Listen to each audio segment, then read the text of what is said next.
Merhaba değerli arkadaşlar. Yine bir bilgilendirme videosuyla karşınızdayız. Bilgilendirmemize, konuşmamıza başlamadan önce her zaman olduğu gibi YouTube'da mutlaka takipçimiz olmayı unutmayın diye bir hatırlatmamızı önce yapalım. Bugün sizlere ilginç bir konudan bahsetmek istiyorum. Konumuz Rusya'da tarım makineleri, Türkiye'den gönderilen tarım makineleri, inşaat makineleri, büyük çaplı cihazlar, araçlar nasıl kayboluyor? Bununla ilgili üreticilerimizi ve satıcılarımızı uyarmak istedik.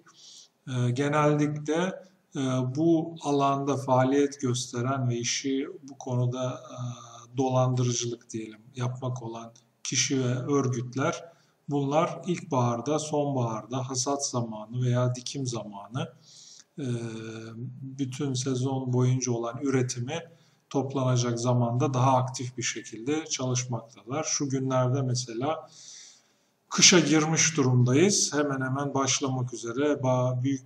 Rusya'nın büyük bölümünde kar yağışı başladı. Ürünler toplandı ve Türkiye'den kiralanan birçok tarım cihazı, inşaat sektöründeki cihazlar ve araçlar Türkiye'ye tabii ki iyi niyetli insanlar da Türkiye'den kiralama yapıyorlar ama bazı cihazlar mutlaka Türkiye'ye dönmeyecektir ve satılmak üzere depolarına veya parçaları kullanılmak üzere bir şekilde ortadan kaldırılacaktır.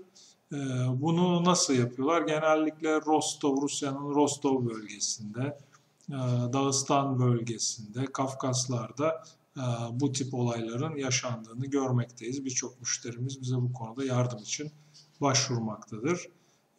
Sistem şu şekilde çalışıyor. Rusya'daki kiralayıcı kişi, talepte bulunan kişi Türkiye'ye giderek fabrikaları dolaşmaya başlıyor. İşte Konya'ya gidiyor, Mersin'e gidiyor, Hatay'a gidiyor, Bursa'ya gidiyor.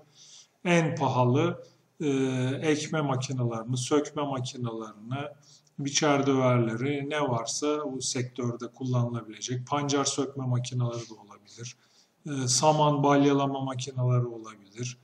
Süt çiftliklerinde kullanılacak büyük cihazlar olabilir. Bunları Türkiye'de dolaşmaya başlıyorlar. Makinayı kiralamak istediklerini, Rusya'da bu sektörün bomboş olduğunu, böyle cihazları bulamadıklarını söyleyip bir kira sözleşmesi yapacaklarını belirterek aracı kiralamak istediklerini söylüyor. Tabii üretici veya Türkiye'de kiraya veren kişi son derece mutlu oluyor ve kendi fiyatını söylüyor. Rusya'dan gelen alıcı, kiralayıcı kişi hemen daha aracı kiralamadan Türkiye'ye ilk kira ücretini derhal çıkarıyor avans olarak. Tabii Türkiye'deki tüccarımız bu işten son derece memnun. Hemen aracı daha sözleşmeyi bile incelemeden genelde Rusça olarak yazıyorlar ve bu konuda Rus makamlarına yetkilendiren bir sözleşme hazırlıyor Rusya tarafı. Türkiye'den istenilen inşaat aracını veya bu büyük ölçekli tarım aracını Rusya'ya gönderiyor. Bir süre sonra aynı kişi veya kişiler bir tane daha bu tip araca ihtiyaçları olduğu, başka modele ihtiyaçları olduğu şeklinde bir talepte daha bulunuyorlar ve onun da ilk kirasını hemen gönderiyorlar. Yine araç tabii aynı sözleşmelerle Türkiye'den Rusya'ya geliyor. Bir süre sonra karşı taraftan şöyle bir talep de gelebiliyor. Ya bu işler çok karlı Rusya'da, gelin biz bunu beraber yapalım. Siz bize 5 tane daha araç gönderin. Birlikte kiraya verelim bunları. Rusya'nın her yerinde kullanılsın. İleride satın almak isteyen olursa da bunları satarız diye. Tabii Türkiye'deki bu cihazların üreticileri veya kiraya verenler son derece mutlu. 5 araç daha birden gönderebiliyorlar veya 2 araç daha gönderebiliyorlar. Ve Türkiye'de kendilerince bu para ve karı hesaplamaya başlıyorlar. Şu kadar ayda şu kadar kira gelirimiz olur şeklinde.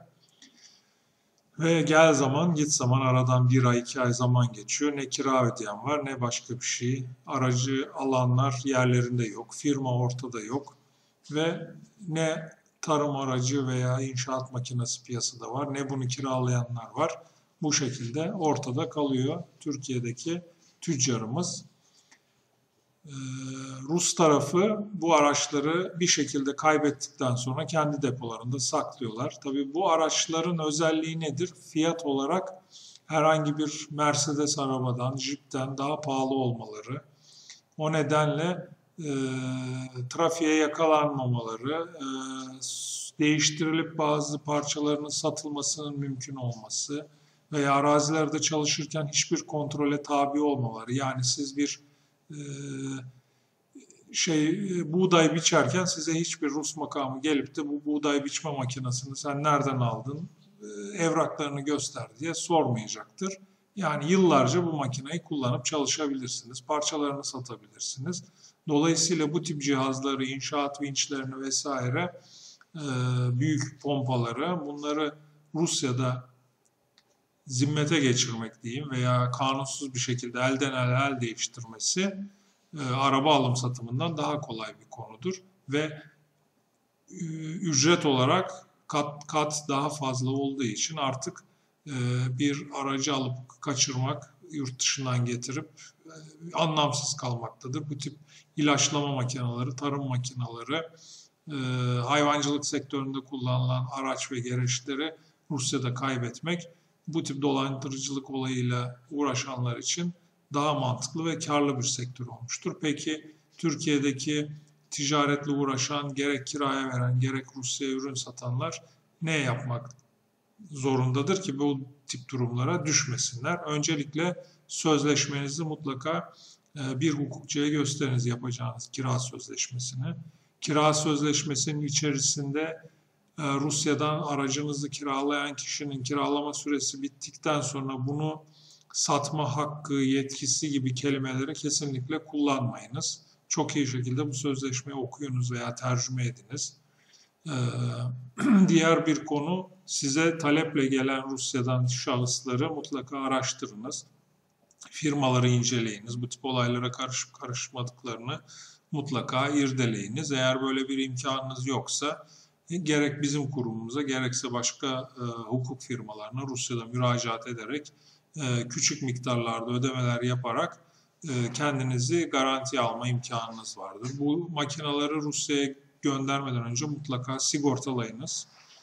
Sigortalama işleminde önemli olan konu şudur: sadece Türkiye sınırları içerisinde değil, Rusya Federasyonu sınırları içerisinde de bir sigortası, aracın olması sizi büyük risklerden koruyacaktır.